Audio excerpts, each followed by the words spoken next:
इसने मुझे ज़ोर से धक्का दिया। मेरे हाथ पीछे बंधे थे। मैं पीछे दीवार से टकरा कर एक तरफ गिर पड़ा। ये लोग मुझे घसीटते हुए ले गए और क्वार्टर गार्ड के नीचे एक तंगो तरीक कोठरी में डाल दिया। सारी रात मैं कोठरी में पड़ा रहा। मेरी कलाई की घड़ी संतरी उतार कर ले गया था। मेरा लिबास साधुओं का था। मेरी सरसरी तलाशी ली गई और खुदा का शुक्र है कि सांप का मनका सुधा रंगनी की निशानी मेरे पास महफूज रही। वक़्त का मुझे कोई एहसास नहीं रहा था। कोठरी में गुप्त अंधेरा था। वक़्त एक अजियत बख्श एहसास के साथ रेंगता रहा। न जाने कितने घंटे गुजर गए थे कि दरवाज़ा खुला। जीने में दिन की रोशनी दिखाई दी और दो मसल्ह सिख संतरी दरवाजे की दूसरी तरफ खड़े थे। एक सिविलियन कपड़ों में मलबूस दुबला पतला आदमी अंदर आया। दरवाज़ा बंद कर दिया गया। इसने आते ही कोठरी की बत्ती रोशन कर दी। बड़ी अपनायत से मेरे पास बैठ गया। इसके पास एक छोटा सा टिफिन कैरियर था। इसने डब्बा खोला और बड़ी राजदारी से बोला, मैं भी मुसलमान हूँ। वैसे तो यहाँ जम्मू एयरफोर्स के ग्राउंड स्टाफ में से हूँ, लेकिन मुझे यकीन है कि एक ना एक दिन कश्मीर जरूर आज़ाद होकर पाकिस्तान में शामिल हो जाएगा। मेरा नाम गुलाम मीरा है। लो चाय पियो। इसने छोटे से कप में चाय डाली। टोस्ट का एक टुकड़ा काट कर मेरे मुंह में डाल दिया। मैं खामोशी से टोस्ट खाने लगा। वो मुझे कायल करने की कोशिश कर रहा था कि वो मेरा हमदर्द है और इसकी अपनी हमदर्दियां पाकिस्तान के साथ वाबस्ता हैं। मैं जानता था कि वो झूठ बोल रहा है और इसे जानबूझकर मेरे पास भेजा गया है, लेकिन मुझे टोस्ट और चाय की अशद ज़रूरत थी, क्योंकि आगे मैं अजियत के एक तवील सिलसिले से गुजरने वाला था। इस टॉर्चर के लिए मैं अपने जिस्म को पहले ही तैयार कर रहा था, क्योंकि मैं इनके टॉर्चर से अब बच नहीं सकता था। गुलाम मीरा बराबर बातें किए जा रहा था। वह लाहौर, सियालकोट और कराची की बातें करने लगा। मैंने 4 टोस्ट खा लिए थे और चाय का दूसरा कप पी रहा था।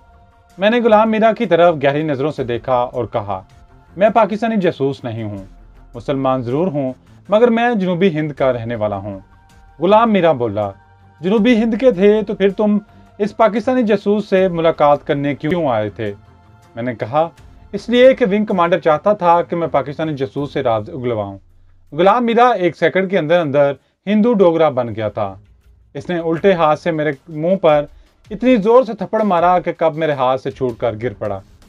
तुम सीधी तरह नहीं मानोगे, कहता हुआ 2-4 ठुड्डे मेरे पेट पर मारकर बाहर निकल गया। दरवाज़ा बंद कर दिया गया। बत्ती जलती रह गई। मुझे दीवार पर स्याह धब्बे नजर आए। ठुड्डों से मेरे पेट में शदीद दर्द होने लगा था। कुछ देर में टुकड़ा सिमटा बैठा रहा, फिर जरा फाका हुआ तो उठकर दीवार के काले धब्बों को देखा। ये मुझे इंसानी खून के छींटे लगे। मेरी कमर में चूंटियां सी रेंगने लगीं। इस हिंदू डोगरे के जाने के कोई 20-25 मिनट बाद 4 संतरी खटाक खटाक करते कोठरी में आके। इनमें से 2 संतरियों के हाथों में स्टीन गन्ने थी, 2 खाली हाथ थे। इन्होंने आते ही मेरी आंखों पर पट्टी बांधी और मुझे जीने पर घसीटते हुए बाहर ले गए। मेरी आंखों पर बंदी पट्टी के अंदर सुर्ख सी रोशनी फैल गई। इसका मतलब था कि बाहर दिन की रोशनी है। मुझे कुछ देर चलाकर ले जाया गया, फिर उठाकर किसी ट्रक में डाल दिया। सीट से मैंने अंदाजा लगाया कि यह कोई ट्रक है। फिर ट्रक के पीछे तरपाल गिराने की आवाज़ आई और ट्रक स्टार्ट होकर किसी नामालूम मंजिल की तरफ चल पड़ा। मैं 2 संतरियों के बीच में बैठा था, जिनके कंधे मेरे कंधों से मिले थे। पट्टी आंखों पर इस कदर कसकर बांधी गई थी कि मेरा सर दर्द करने लगा था, लेकिन मेरे हाथ भी पीछे बंधे थे। हाथ खुले भी होते तो मैं अपनी आंखों को पट्टी को ढीला नहीं कर सकता था। ट्रक एक सीधी सड़क पर दौड़ा जा रहा था। इसने अभी तक कोई मोड़ नहीं मुड़ा था। मुझे ठंड लगने लगी थी। ये बात ज़ाहिर थी कि मुझे किसी बड़े अकुबत खाने की तरफ ले जाया जा रहा था, जहां मुझे नाकाबिले बर्दाश्त अजियतें दी जाएंगी और मुझसे ये मालूमात हासिल करने की कोशिश की जाएगी कि जम्मू में मेरे दूसरे साथी कहां कहां छुपे हुए हैं। इसके बाद मुझसे पाकिस्तानी फ़ौज की अहम तनसीबात के बारे में भी पूछा जाएगा। मैं इस भयानक अजियत के लिए ज़हनी तौर पर अपने आप को तैयार कर रहा था। ट्रक अब इस तरह मोड़ काट रहा था जैसे पहाड़ी सड़क पर जा रहा हो। कभी चढ़ाई आ जाती और कभी उतराई।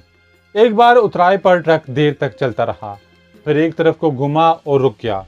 2 आदमियों ने मुझे उठाकर ट्रक से बाहर निकाला और ज़मीन पर खड़ा कर दिया। मेरी आंखों पर से पट्टी उतार दी गई। मेरी आंखें पहले तो चकाचौंध हो गईं। मुझे बाजों से पकड़कर एक तरफ ले जाया जा रहा था। मैंने आंखें खोल दी। पहाड़ियों के दरमियान एक लंबी बार्क थी। जिसकी ढलानी छत पत्थर की स्लेटों से बनी हुई थी। बाहर के लंबे बरामदे में 2 खाली चारपाइयां बिछी थी। मुझे इन चारपाइयों के पास फर्श पर बैठा दिया गया। इर्द गिर्द वीरानी और गहरा सन्नाटा था। किसी परिंदे के बोलने की भी आवाज नहीं आ रही थी। 2 आदमी वहीं खड़े रहे। 2 संतरी एक तरफ से डबल मार्च करते हुए और मुझे डंडा डोली करके उठाकर एक कमरे में लाकर डाल दिया। दोनों के कंधों से स्टीन गन्ने लटक रही थी। छोटे से कमरे में सिवाय एक मिट्टी के मटके के और कुछ नहीं था। दरवाजा खुला और विंग कमांडर भटनागर अंदर आ गया।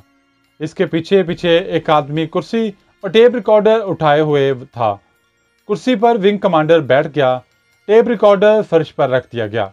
माइक इसने मेरी तरफ करके कहा, गधे की औलाद, अपने आप कुछ बता दो तो बच जाओगे। बोलो, तुमने किसके साथ बॉर्डर क्रॉस किया था? जम्मू कश्मीर में तुम्हारे साथी कहाँ कहाँ हैं? तुम्हारे साथी पुल तबाह करने के बाद कहाँ छुपे हुए हैं? मैंने कहा, जो कुछ आप मुझे समझ रहे हैं मैं वो नहीं हूँ। सच ये है कि मैं लाहौर का गुंडा था। लाहौर में गुंडों की पकड़ दकड़ शुरू हुई तो मैं बॉर्डर क्रॉस करके इधर आ गया। भटनागर मुझे खा जाने वाली नजरों से देख रहा था। लेकिन तुम तो साधुओं का भेष बदल कर मेरे घर आए और तुमने अपने साथी कमांडो से मिलने पर इसरार किया।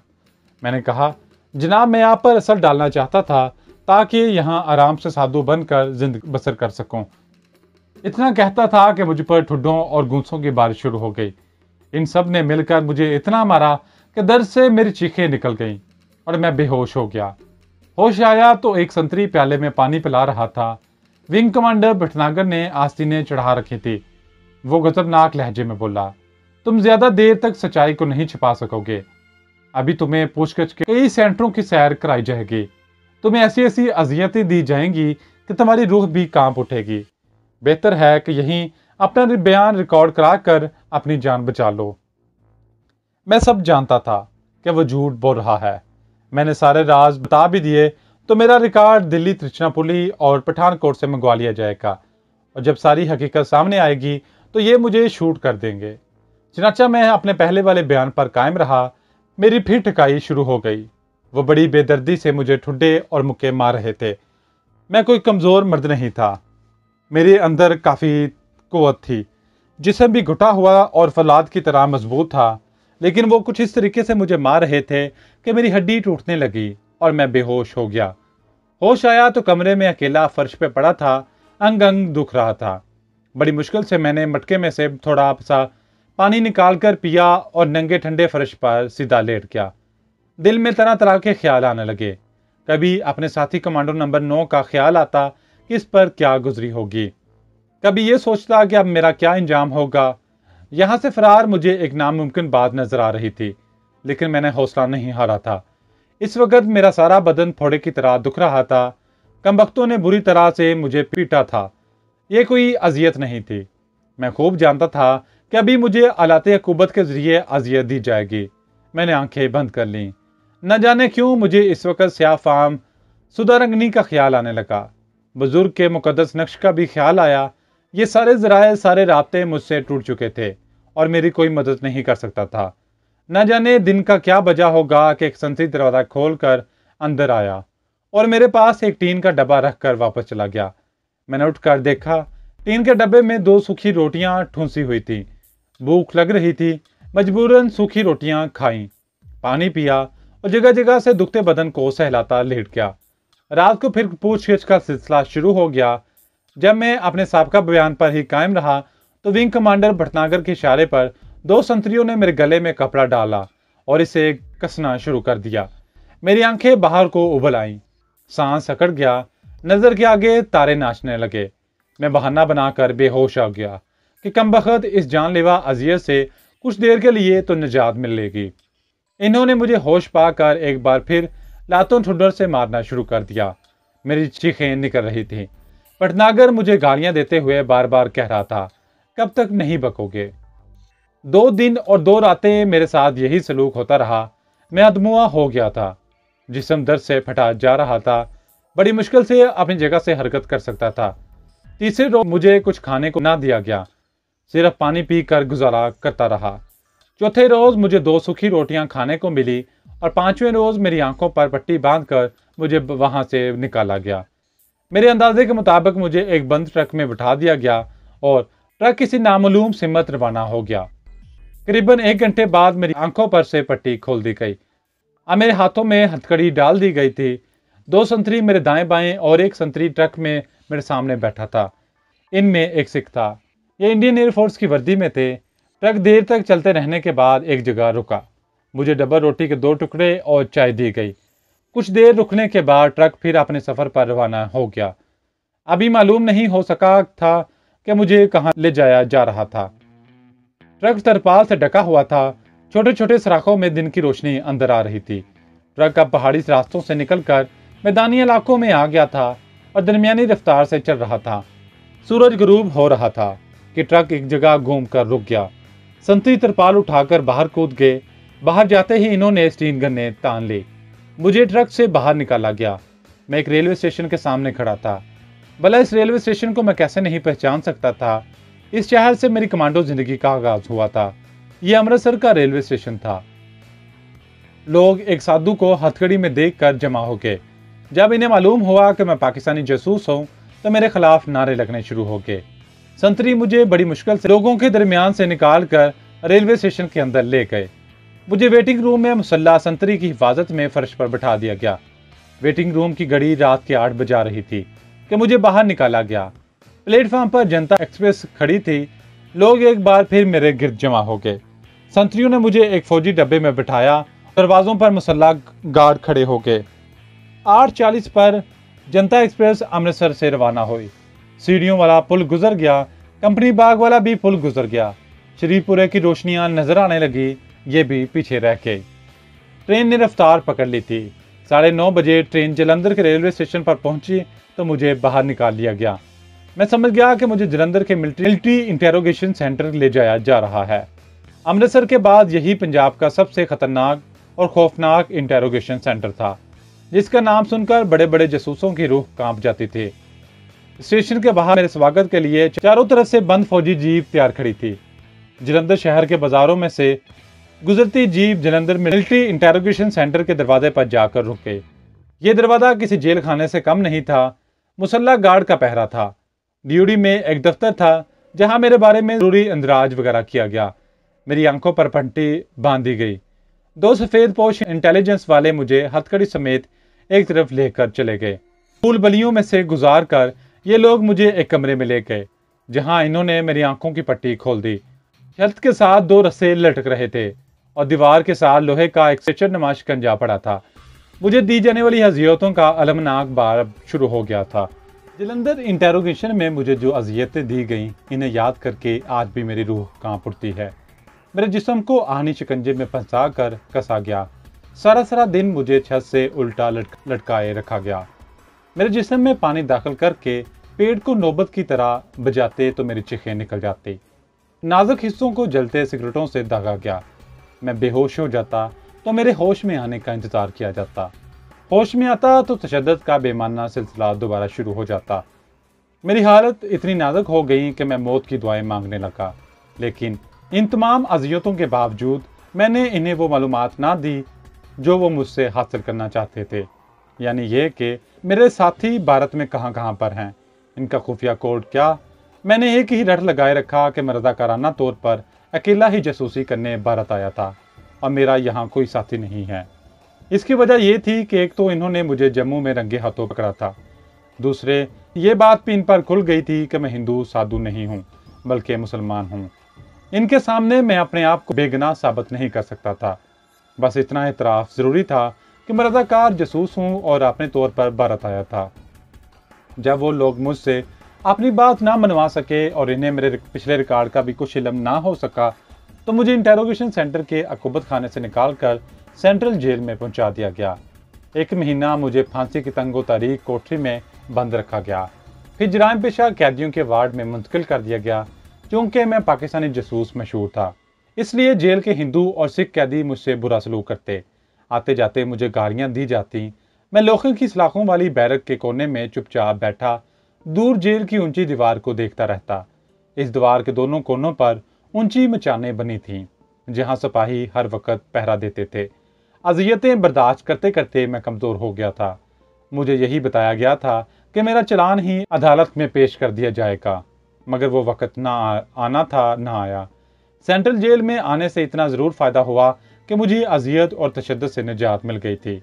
दूसरे यहाँ पतली दाल और जली हुई रोटियां ही सही, लेकिन 2 वक्त खाने को मिल जाता था। मेरी खोई हुई ताकत बहाल होना शुरू हो गई। यूं ही 3 महीने गुजर गए। इस दौरान में मैंने वहां से फरार की कई तरकीबें सोची, मगर इन पर अमल ना कर सका। एक तो मैं अकेला था, इसके अलावा मुझ पर हर वक्त कड़ी नजर रखी जाती थी। रात को बैरक के बाहर भी मुसल्ला पहरेदार गश्त करते हुए रहते थे। मुझे महसूस होता कि जेल के अंदर भी पहरेदारों की निगाहें मेरी मुसलसल निगरानी कर रही हैं। जेल का सुप्रीडेंट एक हिंदू एक राम शर्मा था, जो जाहिर है संगदिल इंसान था और कैदियों को अपने दफ्तर में बुलाकर खुद बैद से पीटता था। गाली हर वक्त इसकी जबान पर रहती थी। मेरे साथ इसका सलूक इतना बुरा नहीं था। गाली गलोच कर लेता, मगर इसने मुझ पर कभी हाथ नहीं उठाया था। साफ लग रहा था कि इसे ऊपर से हदायत मिली है कि मेरे साथ नरमी का बर्ताव किया जाए।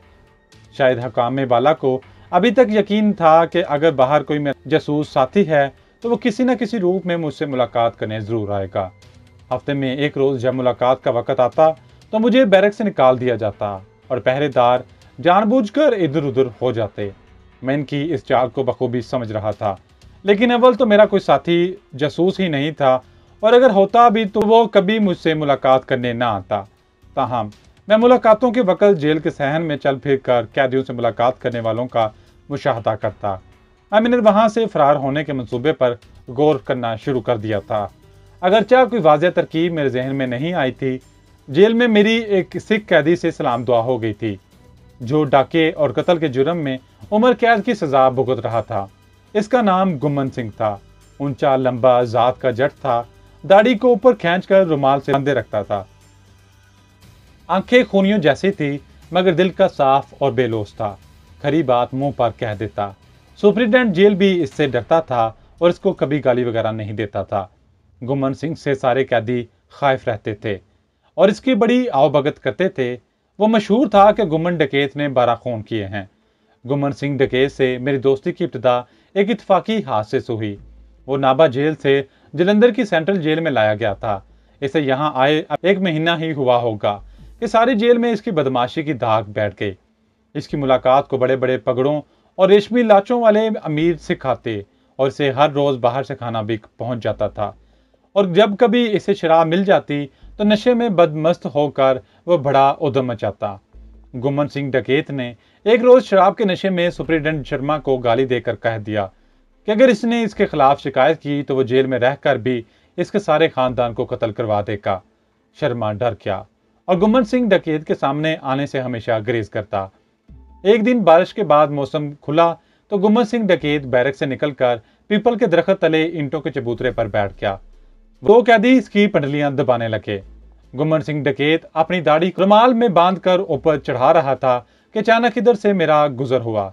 गुम्मन सिंह डकैत की पुश्त मेरी तरफ थी।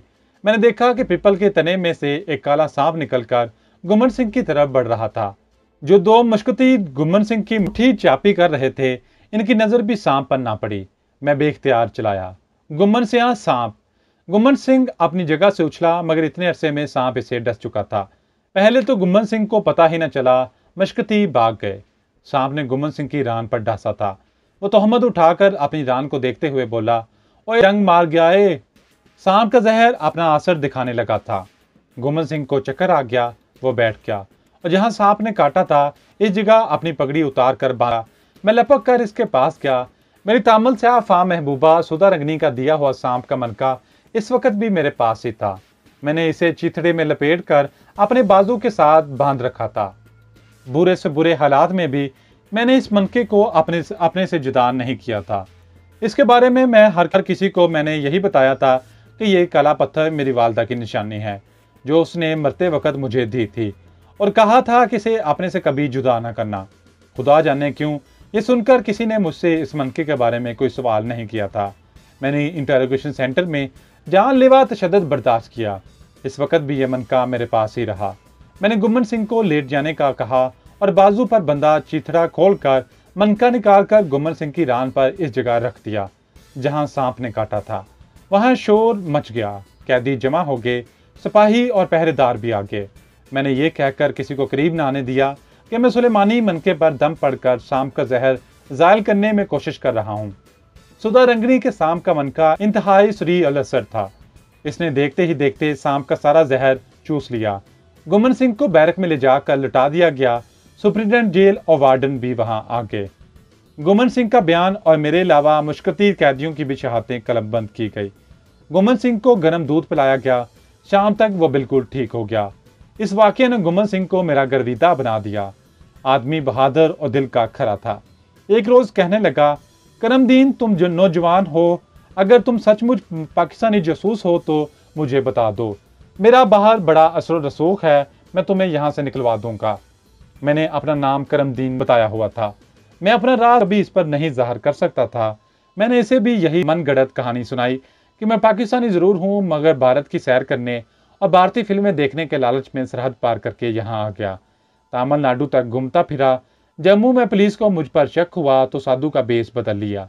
कश्मीर की सैर करने का इरादा था तो पुलिस ने पकड़ लिया। गुमन सिंह मुझे अपनी लाल लाल आंखों से घूर रहा था।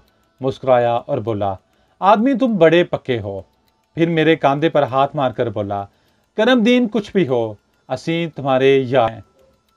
तुमने हमारी जान बचाई है, असी भी तुम्हारे काम जरूर आएंगे।